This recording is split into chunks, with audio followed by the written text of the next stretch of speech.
Welcome to the GLP-1 RA series from the American Heart Association, sharing insights on the heart and kidney health benefits of GLP-1 receptor agonists. This series is supported by an educational grant from Novo Nordisk. CE and ABIM MOC credits available.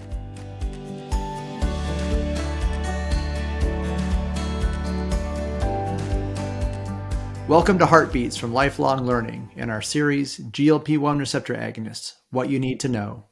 Today, we will discuss the evolving role of GLP-1 receptor agonists in people with type 2 diabetes and chronic kidney disease. This is one of a series from the American Heart Association, supported by Novo Nordisk. After listening to this podcast, we hope you will be able to better analyze the impact of CKD on diabetes management and cardiovascular risk, explain the cardiovascular benefits of GLP-1 receptor agonists in people with chronic kidney disease, discuss the effects of GLP-1 receptor agonists on kidney function, and apply GLP-1 receptor agonist dosing strategies to people with chronic kidney disease. My name is Ian DeBoer, and I'm Professor of Medicine and Director of the Kidney Research Institute at the University of Washington in Seattle, Washington. I also practice clinical nephrology at the VA Puget Sound Healthcare System. Hi, my name is Josh Neumiller. I'm a pharmacist and diabetes care and education specialist. I work as a professor of pharmacotherapy at Washington State University in Spokane, Washington, and also have a research appointment with Providence Medical Research Center, also here in Spokane, Washington. And these are our disclosures. So Ian, I'm really looking forward to our discussion about use of GLP-1 receptor agonists in people with type 2 diabetes and chronic kidney disease. And we know this is certainly a story that continues to evolve, but I was wondering if you could start us off in our discussion by spending just a few moments highlighting some of the unique considerations when managing people with diabetes in the setting of chronic kidney disease. Thank you, Josh. Absolutely. Chronic kidney disease does modify clinical care in a number of important ways. First of all, kidney disease is very common in people with type 1 and type 2 diabetes. It occurs ultimately in about 30 to 40% of people with either condition. Manifest as either albuminuria or low estimated glomerular filtration rate. Diabetes is the most common cause of kidney failure in the world. It accounts for about half of all cases now of end-stage kidney disease that require dialysis or kidney transplantation in the United States. And even for people who don't reach kidney failure, kidney disease markedly increased risks of cardiovascular events and premature mortality, and we'll show some data on those two associations. Also, for those of you who practice clinically, it's obvious that kidney disease complicates daily clinical management. People with chronic kidney disease have increased risk of severe hypoglycemia, in part due to a restricted menu of medications and dosing of diabetes agents. And CKD begets a number of additional complications as well, such as hyperkalemia, hypertension, and acute kidney injury. This is a classic study that describes risk for cardiovascular events among people with diabetes and chronic kidney disease in the United States who are covered by Medicare. And what you can see here are the rates of congestive heart failure, acute myocardial infarction, stroke, peripheral vascular disease, and atherosclerotic vascular disease, as well as death, according to the presence and absence of diabetes and chronic kidney disease. And what you can see here is that both diabetes and chronic kidney disease are additive risk factors for all of these cardiovascular complications, with the highest risks observed among people who have diabetes and chronic kidney disease. Shown here is another study of cardiovascular and mortality outcomes from the United States population from NHANES data. This looks at 10-year cumulative all-cause mortality on the y-axis, according to diabetes and chronic kidney disease manifestations. In this graph, all-cause mortality over 10 years in the general population of people without diabetes or kidney disease is shown by the dotted line, about 8%. And then you can see in the bars among people with diabetes, according to their kidney disease status, their excess risk of all-cause mortality. It is slightly elevated in people with diabetes who have no evidence of chronic kidney disease, but you can see that with the presence of albuminuria, low eGFR, or both, the risk of all-cause mortality and the data were similar for cardiovascular mortality are markedly increased. Combining data from multiple studies and meta-analysis, we see a consistent relationship that's graded between albuminuria and cardiovascular mortality, shown here on the left, and lower eGFR and cardiovascular mortality, shown on the right. You can see that with rising urine albumin to creatinine ratio, even within the so-called normal range, there's a higher hazard ratio for cardiovascular mortality. And on the right side, you can see that with lower eGFR moving to the right, there's a continuous graded association that's quite strong with increased risk of cardiovascular disease mortality. Josh, a major shift in the management of type 2 diabetes in recent years has been a shift from a glucocentric management approach to one that addresses glycemia, weight management, and cardiovascular and kidney risk. Do GLP-1 receptor agonists improve cardiovascular outcomes in people with chronic kidney disease? Yeah, thanks so much for the question, Ian. And certainly we have seen a dramatic shift in guidelines that rapidly evolve with the rapidly evolving landscape from the research that we continue to learn. This particular slide here shares some of the key cardiovascular outcome trials from agents in the GLP-1 receptor agonist class. It isn't an exhaustive list. It is missing a few trials, such as with the cardiovascular outcome trial with oral semaglutide and a few others, but some of the key trials are listed here. And what I have done is shown in red to highlight those outcomes that were statistically significant. And of course, these trials were initiated based on the 2008 FDA guidance requiring that new diabetes medications undergo study in cardiovascular outcome trials to establish cardiovascular safety. Fortuitously, these studies have also found benefit on cardiovascular outcomes, and shown here in the red box, really honing in on that primary outcome of 3-point MACE for most of these trials, those particular hazard ratios in 95% confidence intervals. You'll notice the 3-point MACE is shown here as red and significant with the leader trial with liraglutide, as well as with injectable semaglutide and dulaglutide. And these are the three agents that currently have expanded indications for cardiovascular risk reduction. Now, back to your question, Ian, about whether these lower cardiovascular risk in people with CKD, that's certainly an area of great interest. Within these trials, they actually, in most trials, excluded people who had an eGFR below 30 at baseline, with the exception of the Rewind trial, which was a dulaglutide that included participants with an eGFR of 15 or greater. Overall, these studies included about 20 to 30% of participants who had an eGFR less than 60 mils per minute per 1.73 meters squared at baseline. And if we take a look at a few of these key trials, like the leader trial with liraglutide, most of these individuals had an eGFR greater than 30, but it did include about 220 participants with an eGFR between 15 and 30. So there is a subgroup of individuals with lower kidney function. The risk for the reduction for that primary MACE outcome in leader was actually greater in the subgroup with an eGFR less than 60 when compared to participants with an eGFR greater than or equal to 60 when looking at subgroup analyses. Sustain 6 with injectable semaglutide had similar MACE reduction for those with an eGFR less than 30 when compared to those with an eGFR greater than or equal to 30. And also with dulaglutide, you notice these also had secondary outcomes looking at quote unquote worsening nephropathy in these trials. And in that Rewind trial that enrolled a lower proportion of participants with established cardiovascular disease, about 30% or so. So it represented a largely primary prevention cohort, if you will, in that particular trial. And when they looked at that exploratory outcome for worsening nephropathy in the trial, the benefit was similar for those with an eGFR above and below 60, whether or not individuals had albuminuria and irrespective of background ACE inhibitor or ARB therapy. We also have evidence from meta-analyses to help answer this question of some of the cardiovascular benefit of these agents in these subpopulations. This was from a recent meta-analysis that included all the cardiovascular outcome trials I just shared, in addition to 3 additional trials, which included Pioneer 6, Harmony Outcomes, and Amplitude O.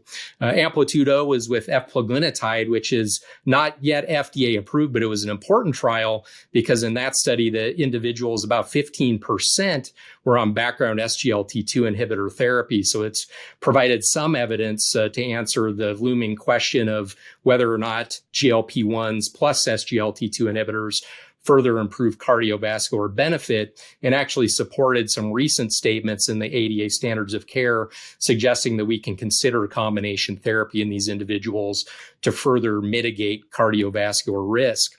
So as shown here in this slide, this is looking at that meta-analysis that included the wide spectrum of cardiovascular outcome trials with agents from the GLP-1 receptor agonist class. And here we're specifically honing in on the subgroup analysis, looking at people based on their baseline eGFR of either less than 60 or greater than or equal to 60. So you can see there the rates of 3-point MACE by baseline eGFR for those on GLP-1 receptor agonist therapy versus placebo, the associated hazard ratio, and 95% confidence intervals. When they looked at the interaction between for this outcome relative to baseline eGFR, there was no signal of heterogeneity related to eGFR in this particular trial.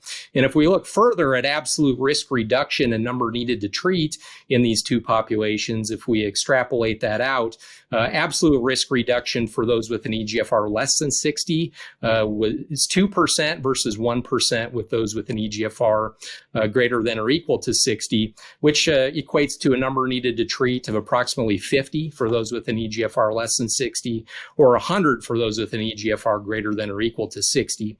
So while this does have limitations as would be associated with a meta-analysis, certainly data substantiating potential benefit of these agents in cardiovascular outcomes for people with CKD.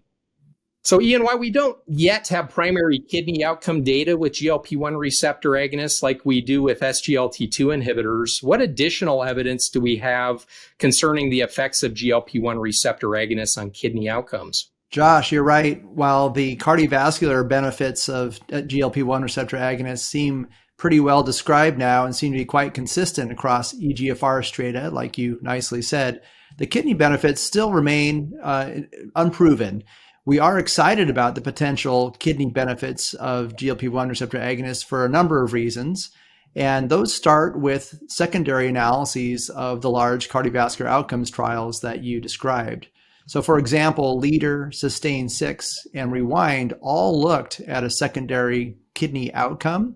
For the most part, that was a composite outcome that included advancing to large levels of albuminuria or large amounts of eGFR loss, or kidney failure. And those composite outcomes were reduced quite substantially on the order of 15 to 36%.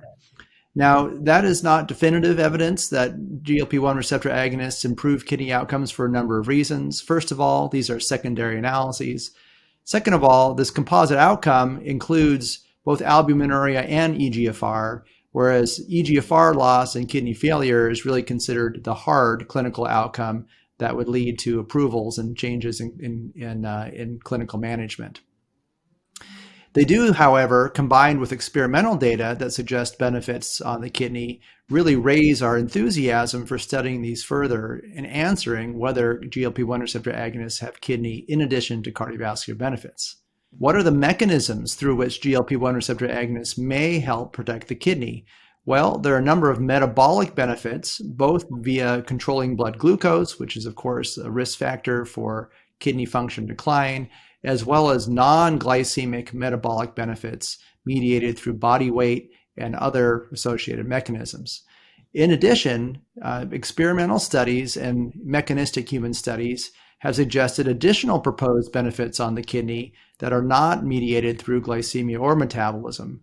These include effects on immune system activation, inflammation, fibrosis, and oxidative stress within the kidney. Whether these provocative secondary outcomes and plausible benefits in terms of mechanism have clinically relevant benefits on clinical kidney outcomes is currently an interesting and active item of study. For example, here are two ongoing clinical trials of semaglutide, the FLOW trial, and REMODEL that are evaluating the kidney-specific effects of the GLP-1 receptor agonist semaglutide. FLOW will be the first large kidney outcomes trial among people with chronic kidney disease, and REMODEL is planned to be a mechanism testing trial that's done in parallel. Josh, what should clinicians keep in mind about dosing of GLP-1 receptor agonists in people with low eGFR? Yeah, thanks for the question, Ian. I think there are a variety of things we should really keep in mind generally when using GLP-1 receptor agonists, and certainly some considerations that are more specific to people with chronic kidney disease. I think it would be nice to take a step back and think about some of the general pros and cons of using GLP-1 receptor agonists, and this is derived from the ADA standards of care. Certainly pros of GLP-1 receptor agonists, they have really great glycemic efficacy. We know we can do a lot in terms of lowering blood glucose in these individuals with this medication class. Also, we can have the potential benefit of weight loss with these agents, with some of these actually having formal indications for weight loss. And low hypoglycemia risk, I think, is a benefit for a lot of individuals, at least when used as monotherapy or in combination with metformin. But as I'll come back to in a few moments, we still have to be cautious, particularly in people with chronic kidney disease who are on background insulin and or insulin secretagogue medications. We spent a lot of time talking about the cardiovascular benefits and also potential kidney benefits of these agents, which is particularly important when considering their use in people with chronic kidney disease.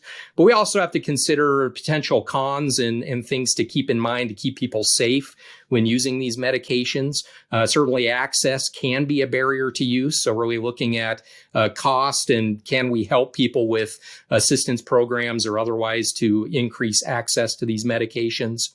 Keeping in mind that most of these are injectable with the exception of oral semaglutide, but with once weekly formulations, often we can work with individuals to overcome that potential barrier. Also keeping in mind common side effects like GI intolerance, nausea, vomiting, and diarrhea. And there are, of course, more rare and serious safety concerns that are within the label for these agents that include thyroid, C-cell tumors with long-acting agents, the potential association with acute pancreatitis, and potential for worsening of gallbladder disease. But with regard to dosing of GLP-1 receptor agonists in chronic kidney disease, it's actually an advantage of this medication class. We know the newer guidelines state that we should use SGLT2 inhibitors in individuals with a eGFR of 20 or greater. With GLP-1 receptor agonists, particularly those with expanded cardiovascular indications, dulaglutide, liraglutide, and semaglutide, there aren't any specific dose adjustments that are required with these medications. And as we've shared earlier in the vodcast, they've been studied down, depending on agent, to at least an eGFR of 15. There is a little bit less data with people on dialysis or post-kidney transplant. So there is a need for additional work in that area in terms of long-term benefit and safety in those populations. But we can use these agents down to very low eGFR. And in contrast to SGLT2 inhibitors, where their glycemic lowering efficacy begins to diminish as eGFR declines, glucose lowering potential appears to be sustained in individuals at lower GFRs with GLP-1 receptor agonists. So coming back to some of our potential side effects and safety considerations with these agents, there are a variety of risk mitigation strategies that are particularly emphasized in people with chronic kidney disease. We know the dose-limiting side effect with GLP-1 receptor agonists is GI-related intolerance, including nausea, vomiting, and diarrhea. Really important we educate individuals about this potential side effect. And if people do have lower eGFR, really making sure they're stopping medication if they do become ill, staying hydrated, so that we don't cause any acute decline in eGFR during illness with these medications or intolerance. So really making sure we're starting at the lowest dose, titrating slowly and judiciously, and again, really educating people on watching out for this side effect and giving them really practical guidance to minimize their risk for nausea and GI intolerance when taking the medications, like eating smaller portions, avoiding high-fat meals or spicy foods, and really just eating slowly so they don't overeat, particularly when starting these medications. And I mentioned earlier, these have a low hypoglycemia risk, but we have to be cautious due to the potential for additive risk of hypoglycemia when these are added on to background agents that have hypoglycemia risk, such as secretagogues and insulin, especially given how potent these are in terms of glucose lowering. So really a good idea to look at those background glucose lowering agents and often proactively hold or decrease the dose of these agents when starting a GLP-1 receptor agonist to mitigate risk of treatment emergent hypoglycemia.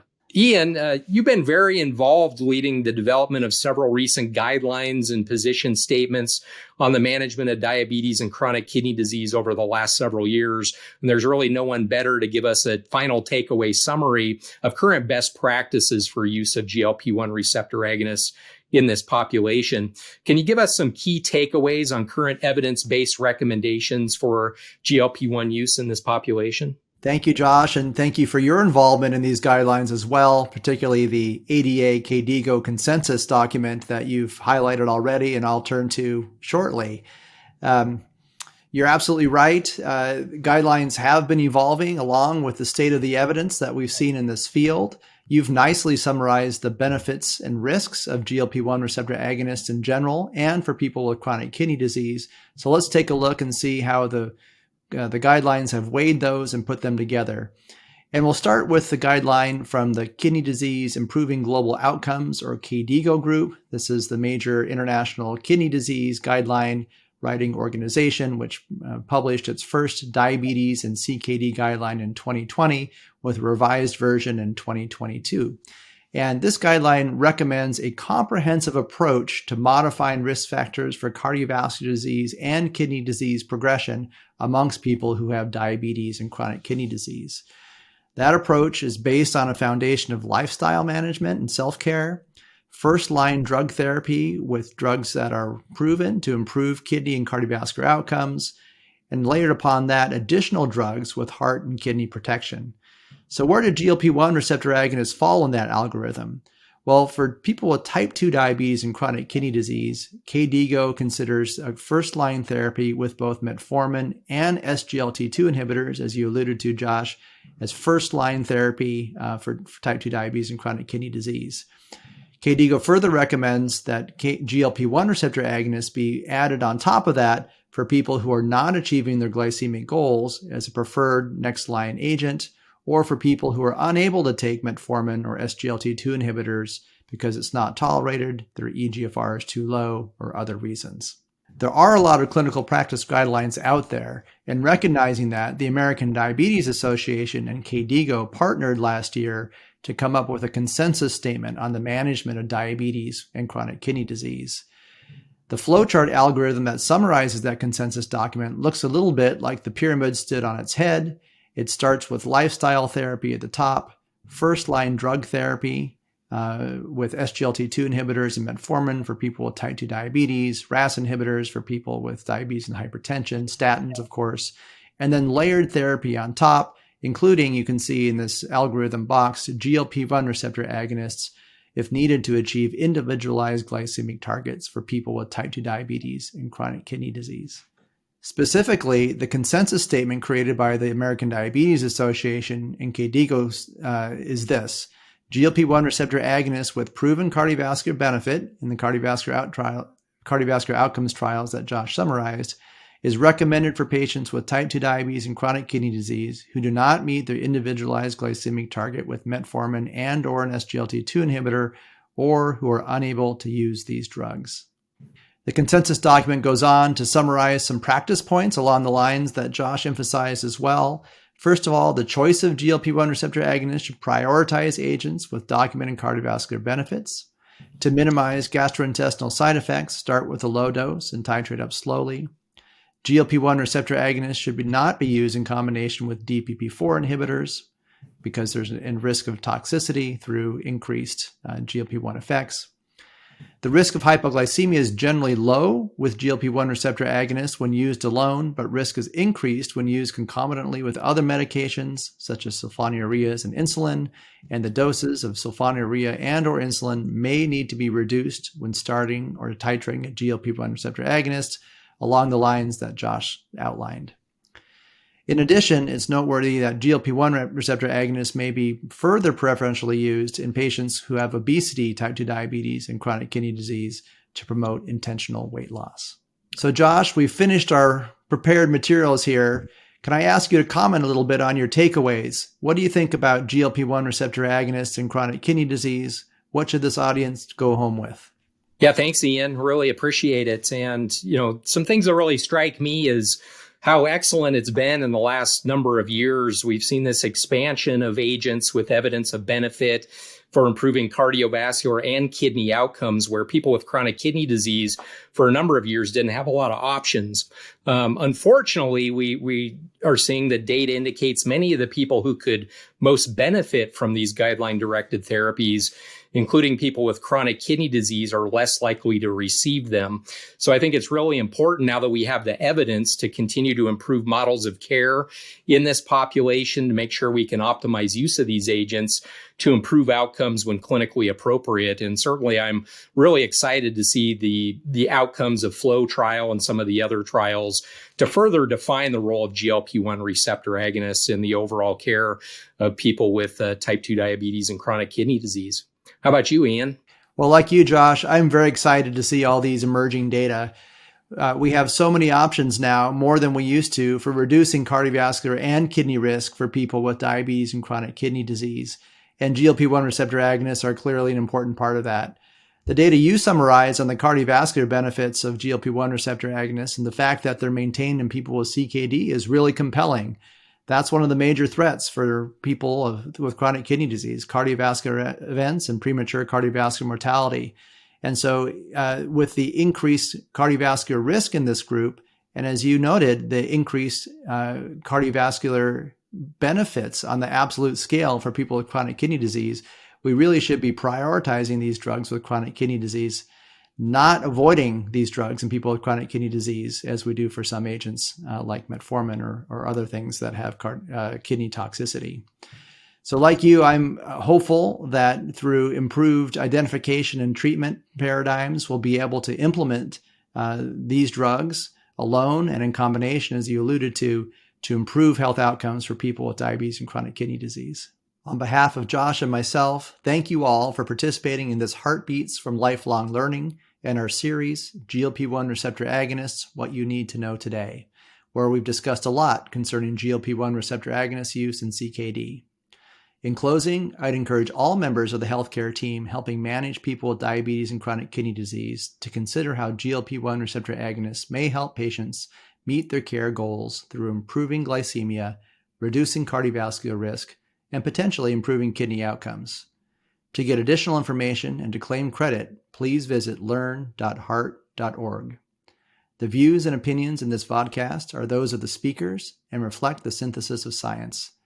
Content should not be considered as the official policy of the AHA. Thank you.